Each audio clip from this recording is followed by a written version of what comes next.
৯ March দিবাগত রাত ১:৩০টার দিকে ঢাকা বিশ্ববিদ্যালয়ের বিভিন্ন হলের আবাসিক শিক্ষার্থীরা স্বরাষ্ট্র উপদেষ্টার পদত্যাগের দাবি মর্মে স্লোগান প্রদান করতে শুরু করে। এরই প্রেক্ষাপটে রাত ১২টার দিকে সুফিয়া কামাল হলের আবাসিক শিক্ষার্থীরা ধর্ষকদের বিচারের দাবি নিয়ে বিক্ষোভ মিছিল বের করে। পরবর্তীতে সরেজমিনে দেখা যায়, দিবাগত রাত ১:৩০টার দিকে শিক্ষার্থীরা রাজু ভাস্করের পাদদেশে রাস্তায় বসে অবস্থান নেয়। এরপর একাত্মতার পরিচয়ক হয়ে একে একে বিশ্ববিদ্যালয়ের সকল হলের শিক্ষার্থীরা ওই মিছিলের সাথে যোগ দেন এবং ধর্ষকদের শাস্তির দাবি জানানোর উদ্দেশ্যে বিভিন্ন স্লোগান দিতে থাকেন।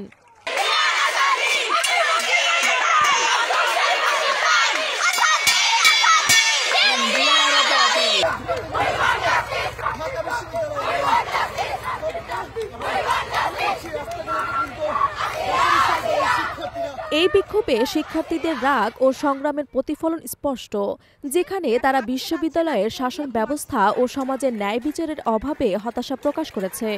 ঢাকা বিশ্ববিদ্যালয়ের শিক্ষার্থীরা এই বিক্ষোভের মাধ্যমে ধর্ষক সহায়তাকারীদের শাস্তির দাবিতে সচেতনতা সৃষ্টি করতে সচেষ্ট, যা সমগ্র সমাজের ন্যায় বিচার ও মানবাধিকার প্রতিষ্ঠায় নতুন অধ্যায়ের সূচনা করতে পারে।